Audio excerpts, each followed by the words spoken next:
What do you get when Marvel trades storytelling for slogans? A disaster, so tone-deaf, so embarrassingly out of touch. Even Bob Iger is scrambling to explain it away. Welcome to Ironheart, or as some fans are already calling it, Ironflop. Hold up, before we get deeper into this mess, quick favor, hit that subscribe button to help us reach our first 1,000 subscribers. It means a lot, and trust me, you won't want to miss what's coming next. Now let's get into it. Riri Williams might be the most forgettable Marvel lead in recent memory, and that's saying a lot. Her comic run? Canceled back in 2016. Not because of trolls or some grand online hate campaign, but because no one was reading it. Zero buzz, zero demand. So why did Disney decide this was the future of Marvel? Why take a scrapped character, give her $1 million makeover, and force-feed her to an audience that never asked for her in the first place? Because in Marvel's new world, narrative takes a back seat to hashtags, and anyone who dares question it, you're not just a critic anymore, you're the enemy. Just ask Dominique Thorne, who plays Riri. Instead of engaging with honest feedback or improving her performance, she's out here swinging on social media like it's a battlefield. If you don't like Ironheart, you're sexist, you're racist, you don't get it. That sound familiar? Same tired defense we've heard 100 times and still just as hollow. But let's zoom out for a second because the real panic isn't coming from the cast. It's coming from the top. Bob Iger is watching his empire unravel in real time. Disney Plus, once the golden child of the streaming wars, is slipping hard. Marvel's once bulletproof reputation, now it's dragging behind like a broken shield. And Ironheart? It's become the poster child for everything fans are fed up with. So what's Bob's solution? A press release. Yep, a cold, corporate, reality-bending press release trying to convince the world that Ironheart is actually a massive success. He literally said that. A wide success regardless of what you've been hearing. Translation? Ignore the crickets. Ignore the reviews. Ignore the fact that nobody's watching. Disney says it's thriving, so it must be, right? This is like watching someone sink with the Titanic and say, "Relax, it's just a water feature." And then, here comes the kicker. Bob Iger actually claims Disney has never engaged in any kind of culture war. Really, Bob? You're telling me The Acolyte wasn't a Jedi gender studies lecture with laser swords? That She-Hulk wasn't a snarky TikTok rant disguised as a legal drama? You're really gonna pretend Ironheart wasn't designed from the ground up to check boxes instead of tell a story?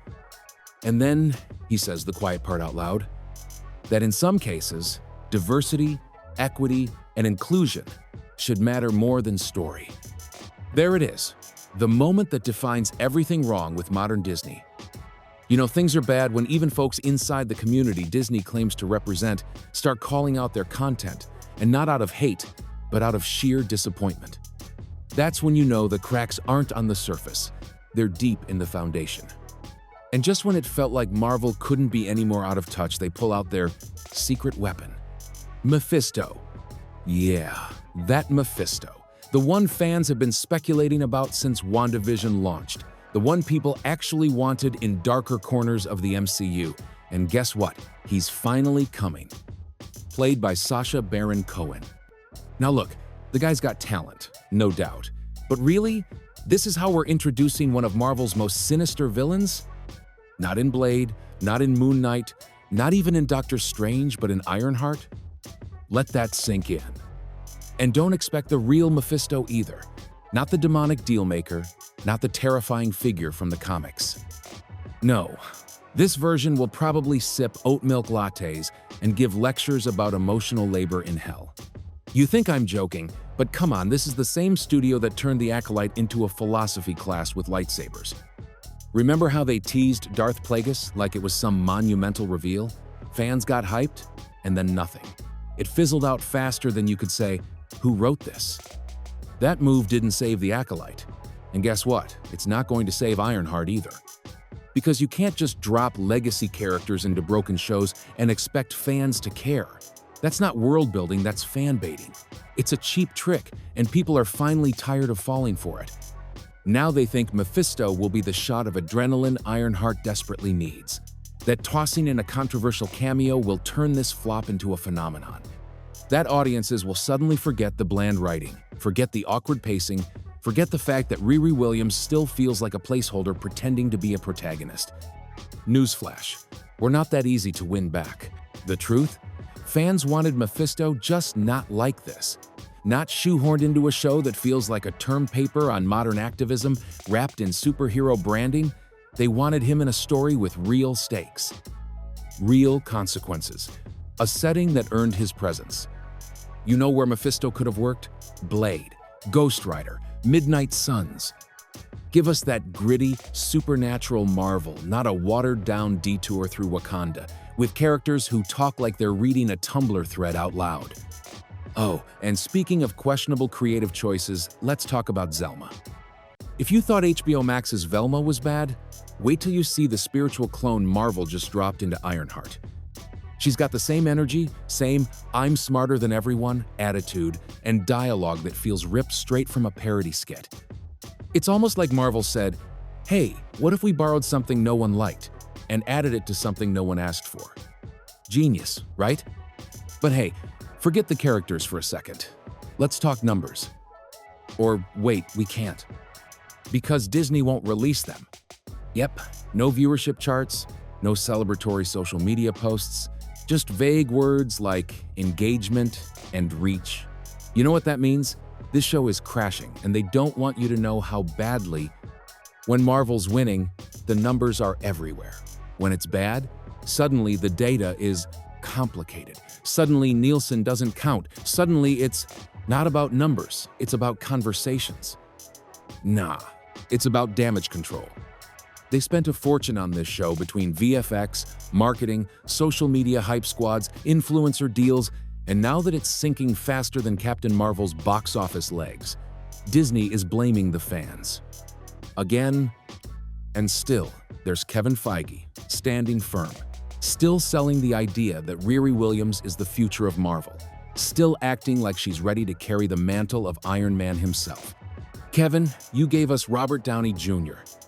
You created a once-in-a-generation cinematic icon. And now, this? We're not buying it, and you shouldn't be either. Let's just call it what it is. Riri Williams isn't Iron Man 2.0. She's not even in the same realm. This isn't evolution. This is regression, dressed up in buzzwords. She doesn't inspire, she doesn't lead, she doesn't do anything. She exists like a placeholder in a group project nobody finished. Her lines feel like they were written by a PR team. Her presence feels like it was approved by a focus group. And her story? It's just not there. Marvel didn't give her depth. They gave her dialogue. They didn't build her arc. They built a pitch deck. And now, after years of building emotional connections with characters that mattered, the fans are done. Not angry, not toxic, just tired. Tired of watching something they once loved turn into a lifeless, lecture-driven machine. People keep talking about Marvel fatigue. But let's be honest, this isn't about quantity. It's about quality. When the heart goes missing, so does the audience. And here's the kicker, it's not even about diversity. Fans aren't turning away because the cast looks different. They're walking out because the writing doesn't care. Because instead of giving us people to connect with, they're giving us cardboard cutouts with talking points. Ironheart isn't a superhero show. It's a slideshow in a cape. A corporate brand activation disguised as a story. And the more Marvel leans into that, the more they treat fans like a checkbox instead of a community, the faster this whole thing collapses. So now we wait. We wait to see if Fantastic Four can pull this mess out of the fire. We wait to see if someone remembers how to write characters who feel real, stories that mean something, heroes who earn their applause. And we remember what the MCU used to be. Not a lecture, not a logo, not a hashtag, but a universe built on humanity, on emotion, on stories that stayed with you. Until Marvel remembers that, the slide won't stop. And Ironheart? It won't be remembered as a bold new era. It'll be remembered as the turning point, the moment fans stopped clapping, looked around, and realized the magic's gone. If you're still watching, drop your thoughts in the comments. We read everything. And if you want to help us bring real conversations back to pop culture, Hit that subscribe button and help us reach our first 1,000 subscribers.